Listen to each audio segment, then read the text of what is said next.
Olá, seja bem-vindo ao Palavras Cruzadas, onde iremos analisar mais alguns temas da atualidade com o professor Pinto Costa. Como está? Obrigado. Professor, hoje vamos começar por falar da manifestação dos professores, sábado, na Avenida dos Aliados, cerca de 500 professores convocados via telemóvel, onde a palavra de ordem foi chega de humilhação, com esta ministra não. Pois, o mais curioso da questão foi o modo da convocatória, porque contestação por parte dos professores estamos habituadíssimos diariamente por qualquer meio de órgão de comunicação social. Simplesmente levanta-se o problema da legalidade ou ilegalidade daquela manifestação. À letra, em face da legislação prévia, a manifestação foi ilegal. E foi ilegal porque não foi convocada atempadamente, previamente, por quem de direito, concretamente os sindicatos, uma vez que há sindicatos de professores.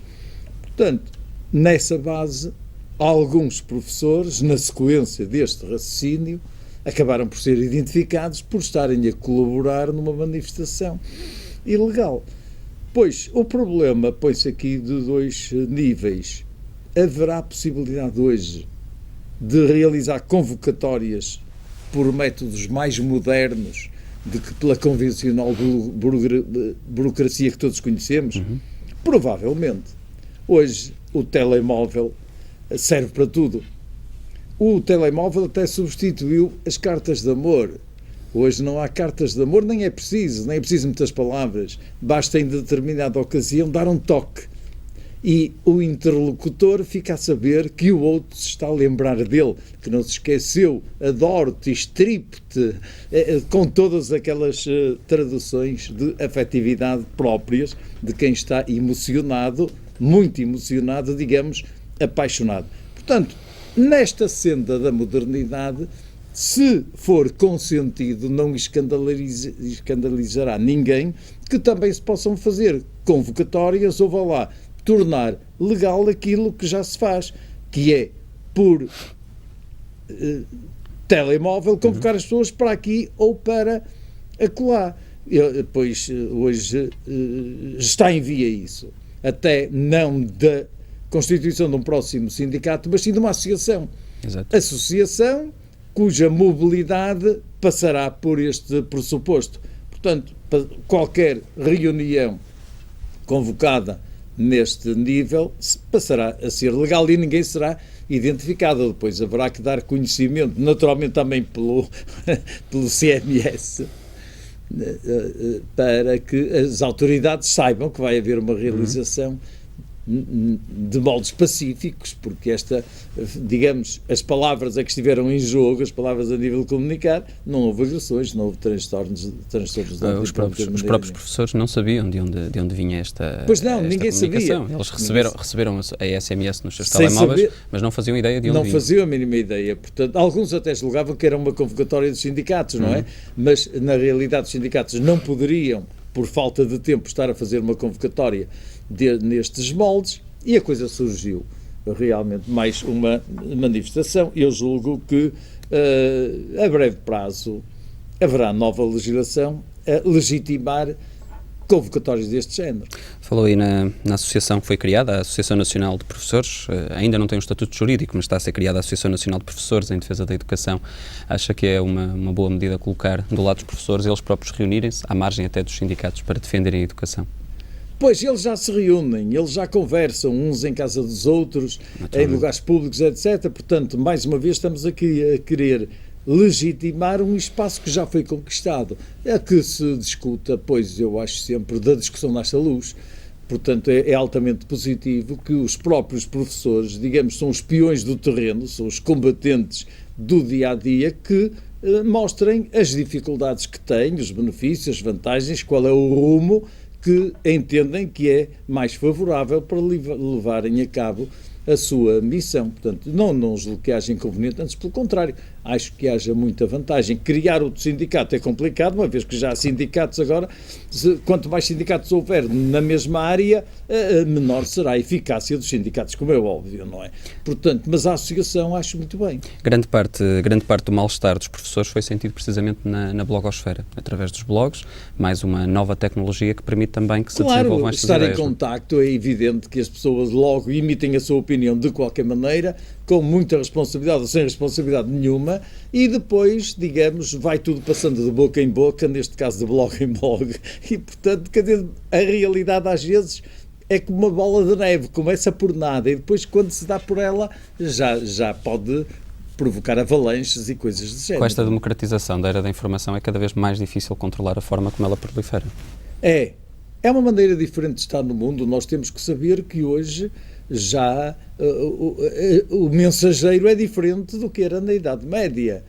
Nós, por mais que queiramos, já não aceitamos estar a receber mensagens por tambores, embora em muita parte do mundo seja a maneira talvez mais eficaz de receber a mensagem, pelo meio dos tambores com os sons próprios e toda a gente se entende. Aqui há estádios de civilização muito diversos. Os nossos tambores agora são os telemóveis, com toda a sua versatilidade. Ele serve realmente para que um possa comunicar com o outro as suas ideias, os seus afetos, como disse há pouco, serve exatamente para tudo. É difícil de controlar, porque quando nós tivermos, digamos, um controle teoricamente feito para hoje, amanhã as novas tecnologias já surgem com buracos que vão tornar inoperante aquilo que se determinou. Mas é assim, é proveitoso. Se não fosse assim, nós ainda estávamos no tempo do homem das cavernas.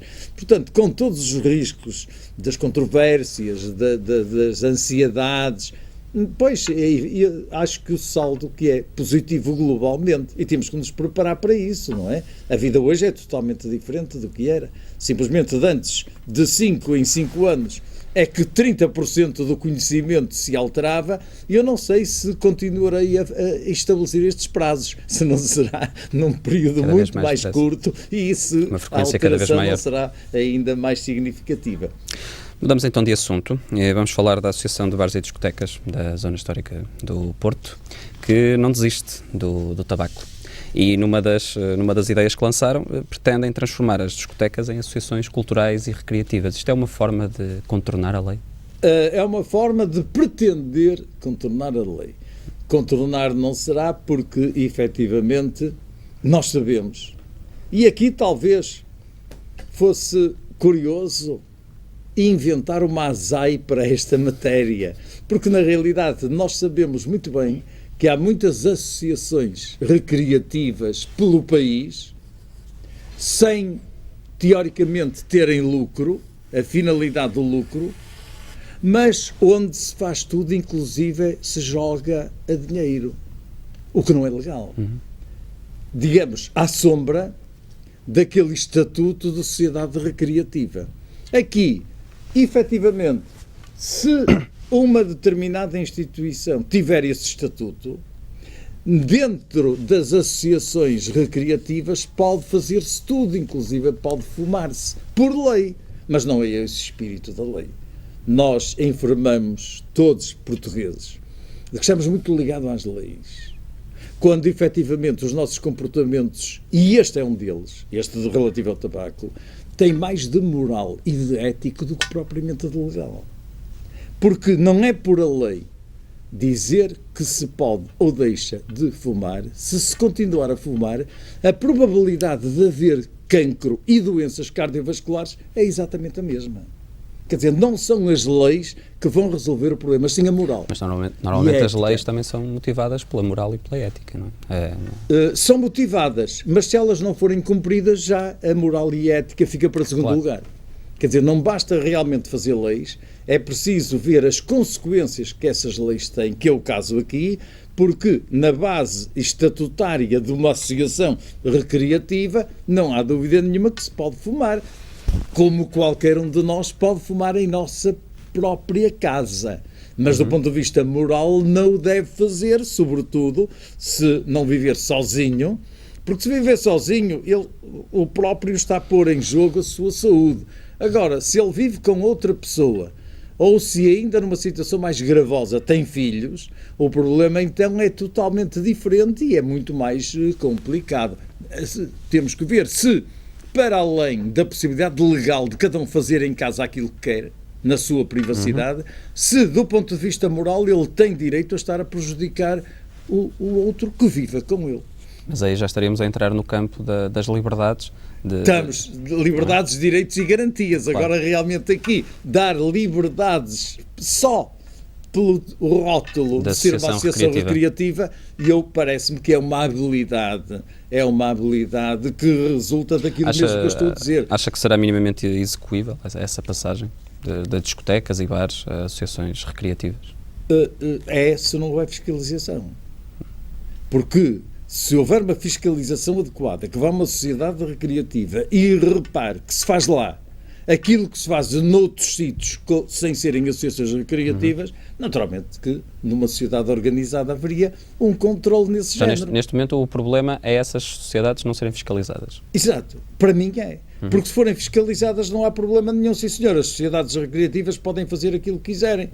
Mas é preciso que sejam só sociedades recreativas. Depois entramos num conflito de estatuto ético. Então uma sociedade recreativa que está a intoxicar todos os recreativos com fumo, não sei se estará certo. De qualquer forma isto reflete uma preocupação dos proprietários dos estabelecimentos de diversão noturna relativamente à menor frequência de clientes nesses estabelecimentos. Sim, nada mais do que isso. É evidente que se os cultores da noite tiverem uma capacidade imaginativa, talvez arranjem outros mecanismos mais curiosos para tentar dificultar isto. Porque, repare, este raciocínio que está aqui impresso, então eu pergunto, porque é alegada que se desconhece a realidade. Ora bem, eu pergunto, mas qual é a realidade? A realidade é as pessoas tomarem êxtase e fumarem as coisas mais diversas. Essa é que é a realidade. E por ser essa a realidade, vamos permitir que nas associações recreativas equiparadas que se tome também êxtase. Esse é que é o problema. Portanto, não é o facto da situação de facto existir assim que vai permitir, porque então temos que ir ver a todas as realidades, e uma delas é essa, a não ser que uma pessoa seja extremamente ingênua, ou melhor, queira tornar os outros pretensamente em ingênuos, é que se pode dizer que não há êxtase nas discotecas nem nos bares. Só se for dessa maneira. Portanto, vamos ver a verdade, a realidade circunstancial dos comportamentos destas pessoas e vamos ver que realmente as coisas existem, que é difícil de solucionar, de atempadamente ir contemporizando com esta situação, mas não vamos tomá-la como base de legitimidade para outras coisas, que é o que me parece assim mais curioso na série de raciocínios que está implícito nesta notícia. Muito bem, e agora falamos da Polícia Judiciária e das demissões aqui na Polícia Judiciária do Porto. A Polícia Judiciária do Porto neste momento está em crise? Eu julgo que não, que todos nós é que estamos em crise, não é a polícia, quer dizer, a crise no sentido positivo pode ser de desenvolvimento, de aperfeiçoamento, de melhoria das nossas próprias qualidades e minoria dos defeitos, não diria isso. O problema na realidade é que tem sido dado um certo ênfase por alguma comunicação social. Quanto ao diretor da polícia, sem grandes problemas, até porque foi ele que pediu a demissão. Ele adivinhou qualquer coisa que não estaria suficientemente de acordo com a sua maneira de pensar e de estar e pediu a demissão, portanto aí não há problemas. O que me parece mais curioso é a comunicação social estar a hipertrofiar que o senhor, segundo da Polícia Judiciária aqui no Porto, o Dr. Artur Pereira, que foi acusado. Ora bom, tomamos conhecimento que foi acusado. O que é que isso quer dizer? Mais nada do que foi acusado. Para já ele é inocente. Não há nada. Quer dizer, nós portugueses, quando se vê a palavra arguido ou se vê a palavra acusado, ficamos logo a pensar que o indivíduo que está na cadeia. ou que se não está agora, que vai brevemente para a cadeia, o que é um erro. Acha que moralmente na população há logo uma presunção de culpa? Logo, uma presunção, não é presunção, é um julgamento de culpa objetivada. Portanto, isso é que está errado, porque as pessoas não perceberam ainda, porque também não perceberam porque ninguém explicou que o indivíduo arguido não é nada. O indivíduo arguido é um indivíduo que está a ser ouvido num processo por isto, aquilo ou aquilo outro, porque lhe inventaram. E a partir do momento em que é arguido pode-se defender. E pode-se defender, porque alguns até pretendem ser arguidos de propósito para terem a para capacidade... poderem exercer a sua defesa. A dizer, não, eu quero ser arguido. Exato. Para poder realmente fazer a sua defesa. Ora bom, aqui neste caso está-se a hipertrofiar muito a figura do Dr. Artur Pereira, com o pretexto de que ele autorizou investigações paralelas ao Ministério Público. Ora bom, mas o problema, digamos, eu acho que não é uma questão pessoal, o problema, digamos, é uma questão de organização, quer dizer, enquanto nós não tivermos perfeitamente evidente a função da Polícia Judiciária, que nós não sabemos, ninguém sabe, nem eles sabem, há sempre uma ambiguidade que pode dar aso a determinadas circunstâncias. Presumo que talvez venha a ser... Acha que os campos de ação não estão bem definidos neste Não momento? estão, nem bem nem mal. Daí vêm as confusões e situações paralelas de um andar a fazer outra coisa diferente. Portanto, eu acho que o problema é que, para além das vezes de acertos que há com todos nós, de haver uma senhora procuradora que veio tomar conta da noite do Porto, etc., independentemente disso, Sim. eu penso que a definição de limites e de competências talvez evitasse muitas destas situações, porque depois gera-se em cadeia um mal-estar, um desinteresse pela atividade profissional, etc. Mas eu acho que já está há muito tempo prometida, mas ainda não se sabe ao certo quando é que vem, o que é a Polícia Judiciária, para que é que serve a Polícia Judiciária, o que é que ela pode fazer, qual é o seu relacionamento com o Ministério Público. Quem é que faz a investigação? É o Ministério Público? Se é o Ministério Público, a Polícia Judiciária não pode fazer uma investigação paralela com o Ministério Público, se é o Ministério Público que tem essa competência. Se são os dois, tem que haver uma harmonia entre os dois. Se é a Polícia Judiciária a fazer a investigação e não o Ministério Público, então o Ministério Público também terá um papel diferente do que aquele que tem por lei, porque é ele, neste momento, que compete a investigação criminal. E eu julgo que é desta ambiguidade toda que vem estes aparentes diferendos e até os noticiários todos que estão bem feitos, correspondem à realidade, mas que as pessoas não entendem. E quando nós dizemos que o noticiário está bem feito, é quando a mensagem é suficientemente inteligível que o outro entende o que é que se está a dizer. Relativamente à Polícia Judiciária, o que é que acha que é importante que as pessoas entendam neste momento? Em relação àquilo que é a Polícia Judiciária. O que é importante, o que eu acho pessoalmente que é importante é que a Polícia Judiciária faz mais do que aquilo para os quais tem capacidade. Capacidade logística, capacidade de material de manutenção, como sejam viaturas, como seja horas de sono, etc. A Polícia Judiciária, digamos que em Portugal, estamos a falar em Portugal, sim. Relativamente a outras instituições, é excelente.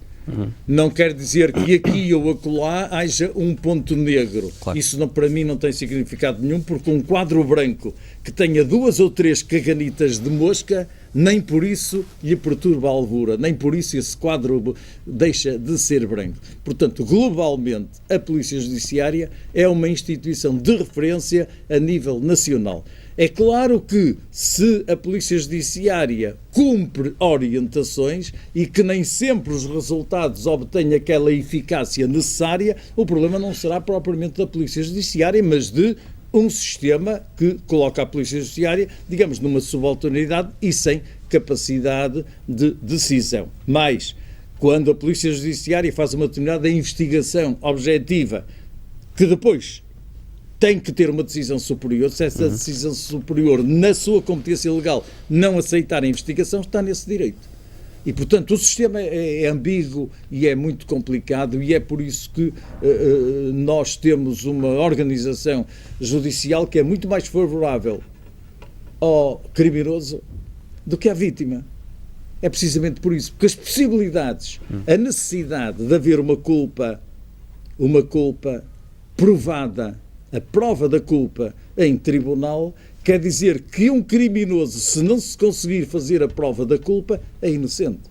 E nós vimos pela comunicação social, fulano não chegou a ser julgado por isto, por aquilo e por aquele outro, etc. Não é? E, portanto, são muitos os casos que já se começam a avolumar e que haverá, na realidade, no fundo filosófico, da filosofia que nós seguimos ainda, em 2008, dela ser realmente alterada. Porque depois há situações que as pessoas não entendem. Mas acha que deveria haver alguma alteração relativamente à necessidade das provas? Eu acho que sim. Eu acho que sim. Quer dizer, tem que tudo ser muito mais célere e não haver a obrigação sine qua non de ser provada a culpa quando ela toda a gente sabe. Quer dizer, o senhor pode ver um indivíduo... Mas aí não estaremos a cair naquilo que dizíamos há bocado quando falámos dos arguidos, que toda a gente imediatamente pensa que são culpados, mas depois podem ainda não ser. Pois, mas o pensar é uma coisa. O ter consequências depois é diferente.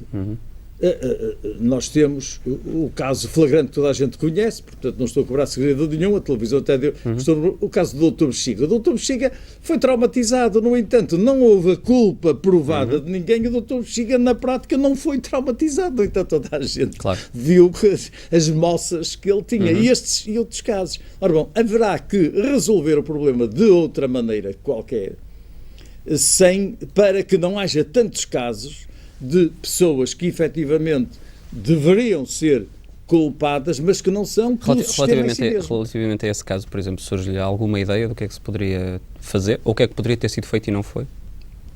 Ora para se bom, conseguir chegar a alguma culpa?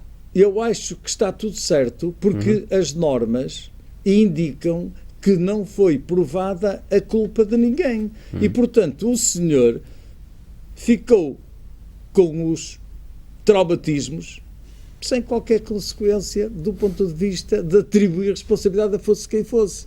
Quer dizer, até pode ficar como mentiroso, porque na realidade ele não conseguiu provar de que foi batido. Por quem não interessa, nem a mando de quem, não é isso que está em jogo. O que está em jogo é que há uma pessoa que foi traumatizada e que, por não ter havido processualmente culpa, ele não tem qualquer espécie de reparação. Antes, pelo contrário, até pode ser incriminado por estar a acusar a organização, o status quo de uma organização oficial mantida. Relativamente ao novo diretor da Judiciária, Almeida Pereira, merece-lhe algum comentário esta nomeação?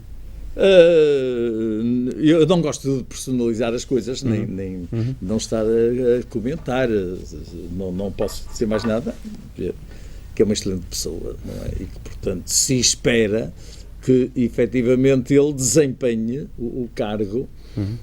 É uma pessoa com muita experiência, concretamente, até em áreas que eu conheço bastante bem, em termos de responsabilidade médica, tem sido, muitas vezes, impecável. Simplesmente o desfecho dessas ações, como não se conseguiu provar em tribunal, não houve praticamente nenhum êxito, mas não quer dizer que ele não tenha feito sempre o seu melhor, como aliás, não é só nessas intervenções, eu estou a falar na responsabilidade médica, mas poderia falar em muitas outras atividades nas quais ele é conhecido, ligando ao futebol, que é uma linguagem que toda a gente entende. O caso Vímaro, por exemplo, foi condenado e foi ele que interveio nessa situação, portanto é uma pessoa perfeitamente independente e conhecedor daquilo que faz.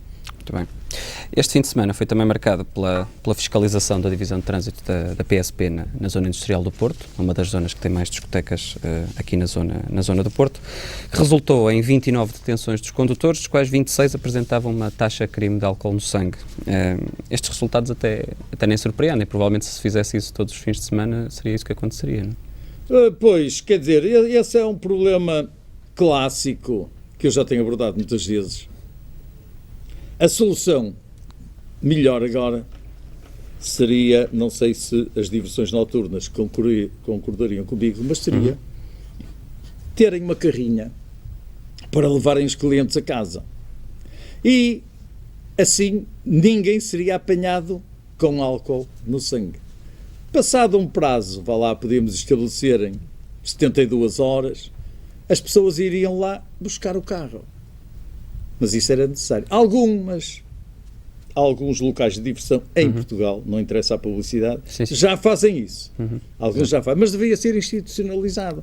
Porque se fosse assim, ninguém seria apanhado com o álcool a mais. Este álcool a mais também pretende uma explicação, que é isto de álcool a mais.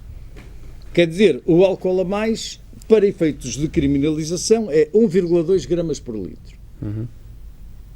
Para efeitos de conceito legal de estar sob a ação do álcool, é 0,5 gramas por litro. Quer dizer, o indivíduo só tem dificuldades na condução com 0,5 gramas por litro? E se tiver 0,4, está impecável? E se tiver 0,3, continua impecável? E se tiver 0,2, também? Ou 0,1, evidentemente que não vamos agora provar o que já está super provado na Escandinávia desde os anos 1930, que realmente as pequeninas quantidades de álcool perturbam o comportamento das pessoas, o rigor, sobretudo na condução de um veículo motorizado, designadamente um automóvel, em que vai aumentar o nosso espaço corporal, a nossa capacidade de obter os obstáculos mais rapidamente e uma hipertrofia de personalidade, causando, além disso, uma certa euforia, um certo bem-estar. Ora bom, quando é que nós podemos anular isto? De uma maneira muito fácil, que resultaria muito mais económico para o país inteiro. A quantidade normal do condutor deve ser a que todo cidadão tem, 0,0. Porque o álcool não é uma constituinte normal do organismo humano. Na análise bioquímica não existe álcool. Portanto, como não existe álcool, assim não haveria conflitos. O aparelho está bem aferido, não está mal aferido, soprou muito, soprou pouco, tinha asma, não tinha asma, tinha comido chocolates ou reboçados ou isto ou aquilo. Acabou. Não há que contestar, deu tanto, mas não era tanto, etc. Não. Ou sim, ou não. E então as pessoas já não cultivariam o que às vezes acontece escandalosamente, na minha opinião. Há certos locais de diversão onde à porta há um alcoolímetro e a pessoa que já vê que bebeu um bocado vai soprar e diz, ainda posso beber mais. Quer dizer, isto tem um efeito perverso, na minha opinião. Para mim era 0,0, porque na realidade o problema deve-se pôr em termos de ter ou não ter, para a segurança do próprio condutor e de todos nós. Não haverá outros fatores, para além do álcool, que podem influenciar claramente a condução? Por exemplo, numa cidade caótica, o stress que é gerado também coloca a pessoa, num estado que não é o seu estado normal. Exatamente, não é disso que estamos a falar. Estamos a falar num fator exterior controlável, que é a ingestão do álcool. O stress é muito difícil. Nós temos muitas teorias para evitar o stress, mas são teorias. Na prática, como disse bem, a pessoa que vive numa floresta de cimento em vez de ter árvores, digamos, com uma redução de espaço, com uma redução de tempo para conseguir cumprir os seus objetivos, isso é um fator que vai, de maneira direta ou indireta, aumentar a agressividade de todos nós, que é um fator positivo. Nós sermos agressivos, não éramos umas cobras, éramos uns moluscos, estávamos para aí parados. Nós temos até a agressividade, a acutilância, como agora se diz em linguagem futebolística, a acutilância. O atleta ou o jogador profissional tem que ser agressivo. Não é agressivo de andar a dar caneladas perfeitamente e sempre aos seus adversários, mas aquela agressividade própria em termos personalísticos é altamente positiva. Agora, aqui, o álcool não é uma constituinte normal, é um fator que resulta da ingestão de uma coisa que não faz parte da nossa maneira de ser. Estamos já quase estamos mesmo na reta final do nosso programa. Tempo ainda só para lhe fazer uma breve pergunta sobre os 30 anos do Serviço Nacional de Saúde. Ao longo destes 30 anos, e António Arnaud, o autor da lei, lembrou que na altura, ou seja, há 30 anos atrás, o Serviço Nacional de Saúde cobria 90% dos portugueses, neste momento cobre 70%. Que comentário é que lhe merece esta afirmação? Ora bom, a afirmação dele, que não, digamos, que tem uma certa finalidade, pois merece o seguinte. Teve 90% de eficiência. Passados uns anos passou a ter 70%. Porquê? Provavelmente porque os tais 90% não foram mantidos. Por qualquer razão, não interessa agora estar a discutir. O que levou à manutenção e ao desenvolvimento da atividade privada. Porque não foi propositadamente, na minha opinião, deteriorado consoante às vezes se diz, o Serviço Nacional de Saúde para abrir hospitais privados, não me parece. Os hospitais privados, as seguradoras privadas, é que vão tentar colmatar de alguma maneira a baixa de eficiência e de procura do Serviço Nacional de Saúde. Quer dizer, se o Serviço Nacional de Saúde, para além dos 90%, tivesse subido para 99%, 9999, não digo 100%, porque isso é filosófico, esse número, então, na realidade, estava tudo bem. Agora, se em vez de subir em termos de eficácia, desceu, as pessoas são as mesmas e querem os seus problemas resolvidos. E se se admite que não há um país socialista, melhor dizendo, que não há um Serviço Nacional de Saúde socialista, seria muito ilógico que num país que não é socialista estivéssemos agora a ter uma das atividades importantes que é o Serviço Nacional de Saúde socialista. A harmonia. Portanto, quer dizer, há um misto de intervenção socialista e há um misto de intervenção privada. Se quiser, chame-lhe capitalista. E deste equilíbrio das duas forças é que pode realmente haver uma cobertura mais ou menos razoável em termos da saúde. Isto não é novo. Não é novo. Porque, do ponto de vista clássico, nós já tínhamos um Serviço Nacional de Saúde que ainda não existia, que era a saúde para os pobres. Tínhamos depois uma saúde para os ricos, o sistema privado, e tínhamos a classe média. Ora bom, mas a classe média hoje é difícil de preconizar um Serviço Nacional de Saúde porque não há classe média.